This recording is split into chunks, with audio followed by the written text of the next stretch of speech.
आप सभी का अपने न्यूज चैनल में हार्दिक अभिनंदन करते हैं। और दोस्तों, अभी हमारी मौजूदगी सारण जिले के छपरा विधानसभा सीट के उम्मीदवार हैं यहाँ पे। सर, आपका अपने चैनल पर हार्दिक अभिनंदन करते हैं और आप अपना परिचय दीजिए। पहले तो आपको बधाई कि लोकतंत्र के इस महापर्व में आप जनता की राय और प्रतिनिधियों का लक्ष्य जानने आए कि वो अपने क्षेत्र में किन विषयों को लेकर आए हैं। तो मेरा नाम राणा यशवंत प्रताप सिंह है। मैं 118 छपरा विधानसभा से निर्दलीय प्रत्याशी हूं और मेरा पूर्व में भारतीय जनता पार्टी में 15 वर्ष का कालखंड रहा।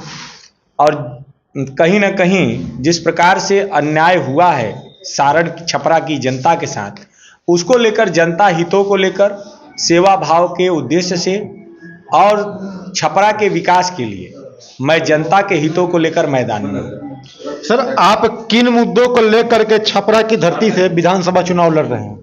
देखिए, किसी भी धरती का एक मूल विषय है। चूंकि हम लोग देश के प्रधानमंत्री जी को ही अपना आदर्श मानते थे राजनीति में और मानते हैं। पार्टी छोड़ देने से मोदी जी से लगाव कम नहीं हो गया है, लेकिन यहाँ के वर्तमान जो तथाकथित लोग हैं, जो अपने आप को जनप्रतिनिधि के रूप में यहाँ पे संगठन को समाप्त कर दिए हैं, यहाँ पर नेतृत्व समाप्तिकरण चाहते हैं और वो चाहते हैं कि उनके अलावा कोई रहे ही ना और जनता का विषय समाज में उठे ही ना।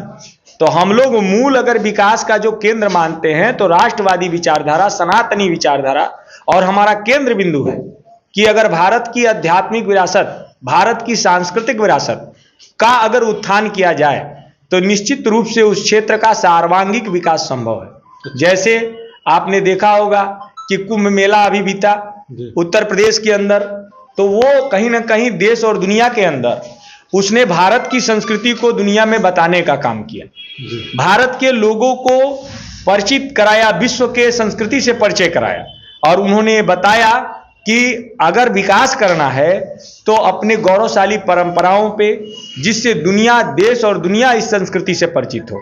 उसी प्रकार छपरा को, चूंकि छपरा आध्यात्मिक भूमि है, छपरा परमहंस दयाल अद्वैतानंद जी महाराज की भूमि है और मैं जानता हूं कि परमहंस दयाल अद्वैतानंद जी महाराज देश और दुनिया के अंदर भक्ति का प्रचार प्रसार किए। अभी देश के प्रधानमंत्री भी मध्य प्रदेश के अंदर आनंदपुर धाम में उद्घाटन करने के लिए वहां पहुंचे थे। तो उस कार्यक्रम में जहां परमहंस दयाल जी का समाधि स्थल है, वहां पर माथा टेकने का काम किए।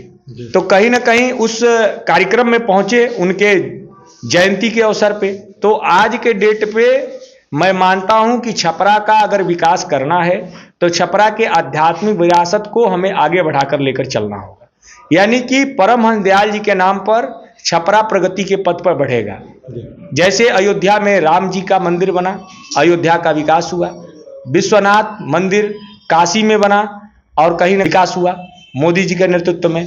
और जैसे आपने देखा कि मथुरा में भगवान श्री कृष्ण का, उज्जैन पे, तो ये भारत की परंपरा है। तो उसी मूल मंत्र को लेकर कि परमहंस दयाल अद्वैतानंद जी महाराज की धरती छपरा है, गौतम ऋषि की धरती छपरा है, जेपी जी की धरती छपरा है और श्रृंगी ऋषि का आश्रम भी छपरा में है।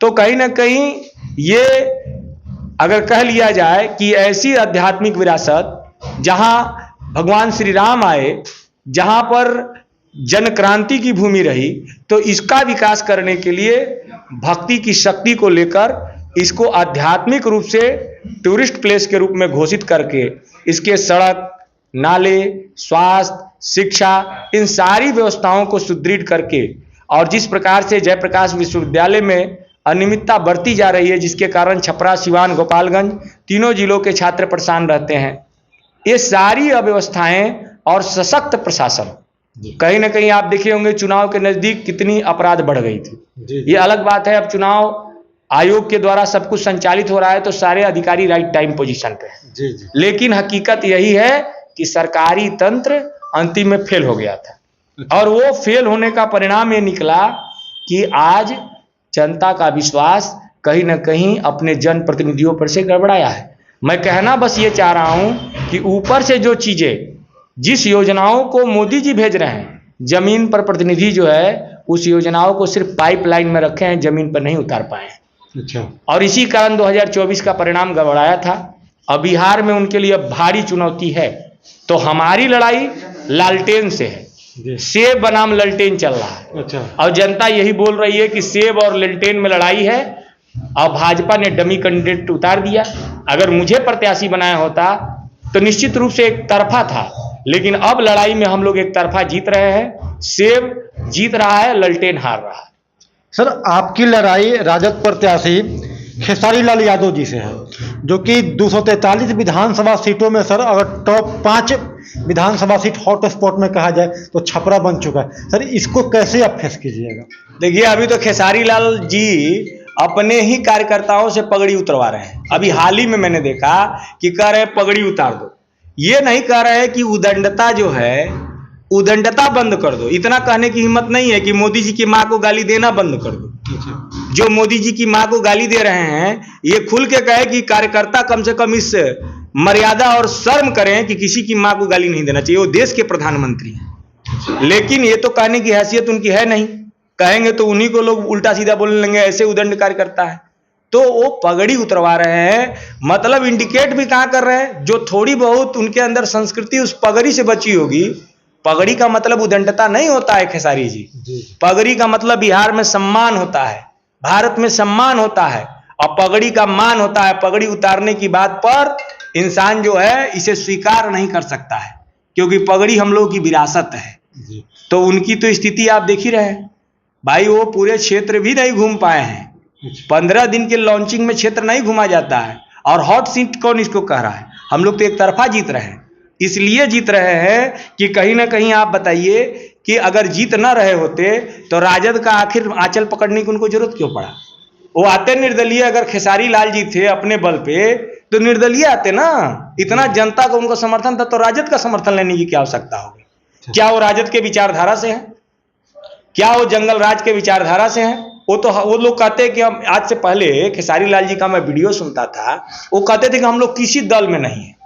तो जब आप किसी दल में नहीं हैं, आप माने जो है सब दल में हैं, आपको किसी से बैर नहीं है, तो निर्दल आके जीतते।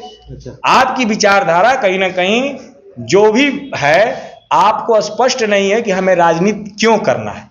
आनन फानन में दिखावे के लिए लॉन्चिंग की जाती है कुछ अभिनेताओं की, लेकिन मैं उन्हें बताना चाहता हूं कि ये 2 घंटे की पिक्चर नहीं है, ये लाइफ टाइम पिक्चर है। इसको पास करने के लिए बड़ी योग्यता चाहिए, वो भी योग्यता का चीज है, लेकिन नहीं रह गया। फिलहाल निर्दलीय है हम जिस पार्टी में थे उसी पार्टी के सांसद, उसी पार्टी के विधायक, और कभी वो लोग इस चीज की चिंता नहीं किए।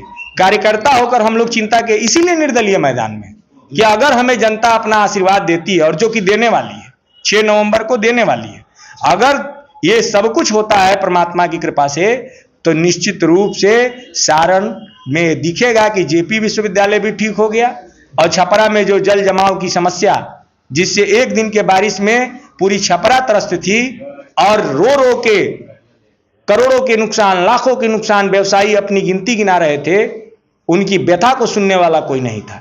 तो कहीं ना कहीं ये सारे चीजों पर हम निश्चित रूप से तत्काल प्रभाव से जीतने के बाद कार्य कराएंगे, और जनता को विश्वास दिलाते हैं, सड़क से लेकर सदन तक संघर्ष करेंगे। कोई ऐसा काम नहीं है जो संघर्ष के माध्यम से सफलता नहीं मिल सकती है। जनता का समर्थन साथ हो तो निश्चित रूप से सारी जो कठिनाई, बाधाएं, वो सारी बाधाओं को पार करके सफलता की चोटी तक छपरा को ले जाएंगे। सर, एक हमारा थोड़ा कड़वी सवाल है, पूरे एशिया का सबसे बड़ा डबल डेकर भी सर आपके छपरा विधानसभा में बनना शुरू हुआ, वो भी 2018 ईस्वी में, लेकिन 2025 आ गया सर। इससे पहले नागपुर में, पटना में बनकर तैयार हो गया। इसके ऊपर क्या राय है? ये तो हम अपने राजीव प्रताप रूढ़ी जी जो हमारे सांसद हैं, हाल ही में किसी आपके जैसे ही पत्रकार ने सवाल कर दिया, तो बोले कि सेशन इस समय इसका नहीं है। मैं आपके सवाल का जवाब देता हूं। सदन के अंदर दिखावे के लिए जो मुद्दे उठाए जाते हैं माननीय सांसद जी के द्वारा, उसका जमीनी धरातल पे मामला 0 है। वो कहते हैं कि छपरा में जाके लोग देखें, अमनौर में जाकर लोग देखें कि कैसा पोखड़ा बना हुआ है, अमनौर में जाके लोग देखें कि किस प्रकार के यंत्र लगे हुए हैं, और लाल पियर हरियर जो है किरणें चल रही हैं। ऐसा आप दुनिया में नहीं देखे होंगे। लेकिन वो कभी ये नहीं कहते हैं कि डबल डेकर पुल, आज आपने बताया ना कि 8 सालों से लटका हुआ है, NH कई सालों से लटका हुआ है, सबका वो एक्सक्यूज उठा लाते हैं। NH 2019 से लटका, 2009 से लटका हुआ है। तो कारण ये है कि हम लोग तो भाई देखिए, हम 15 साल से राजनीति कर रहे हैं, यूनिवर्सिटी की, इलाहाबाद की राजनीति की है, मेरा पूरा इलाहाबाद विश्वविद्यालय परिवार जहां भी है हमारा समर्थन कर रहा है।